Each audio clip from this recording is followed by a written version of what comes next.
Greetings and welcome to another 8/16/32-bit.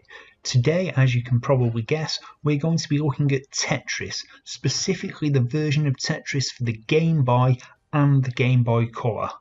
Now, Tetris is a game that probably every single person watching this video has played at some point in their life.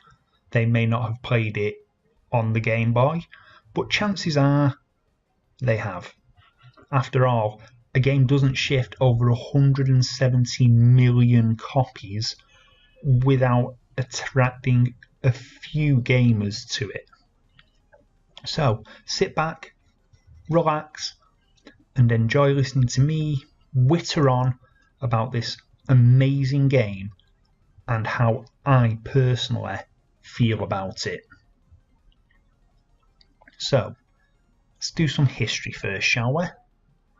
Tetris was originally created in the summer of 1984 by Russian coder Alexei Pajitnov, who worked as an artificial intelligence researcher at the Soviet Academy of Sciences in Moscow.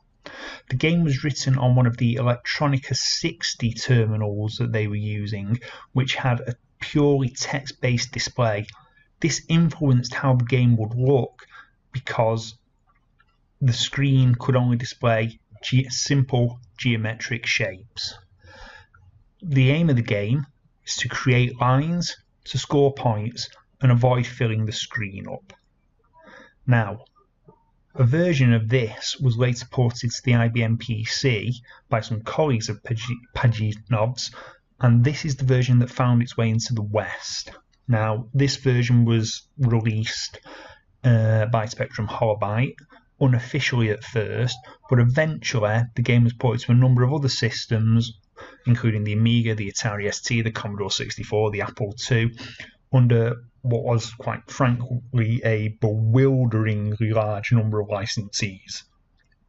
Eventually, the core license settled with Bulletproof Software, and they produced this version that you can see now, the definitive version, if you wish.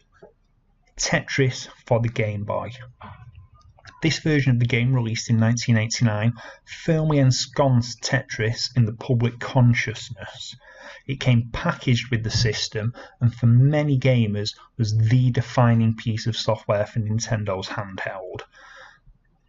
Indeed, the game was so popular that the familiar Russian folk song used as its gameplay music, that really, really irritating one, ended up being remixed into a dance music track which topped the UK charts and turned out was produced by none other than Lord Andrew Lloyd Webber. Now, numerous variations of the game have come and gone over the years, but for many, myself included, this remains the definitive version of Tetris. The gameplay in this is at its most pure. You rotate the blocks, you fit them into the spaces, you score the points. But that is deceptively simple. Matching the shapes to form lines seems easy, and avoiding filling the screen up again seems easy. However, as you play the game, things happen to help with the difficulty. Every 10 lines cleared will see the game's speed increase incrementally. At first, this isn't too bad, but as your level cranks up, it gets a lot more difficult. Now, one of the familiar side effects of Tetris is being in a hypnotic state, if you wish, when playing the game. It's very easy to get into the zone, as people like to say. It's almost zen-like when you really get going on Tetris. You find yourself playing almost supernaturally. You anticipate the blocks, and it can become very relaxing. I certainly used it to help myself relax, suffering from anxiety like I do. It's a great way to switch off and forget the world. You have a simple focus. Keep the screen clear, and it works. Now, as you can see here, we've moved on to the version of the game released for the Game Boy Color, Tetris DX, which to all intents and purposes, is the same game, just with colour graphics, some funky backgrounds, and frankly far less enjoyable music.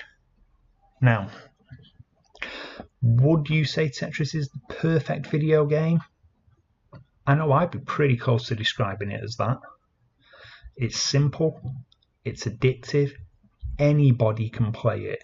You can be 5 years old and you'll understand it.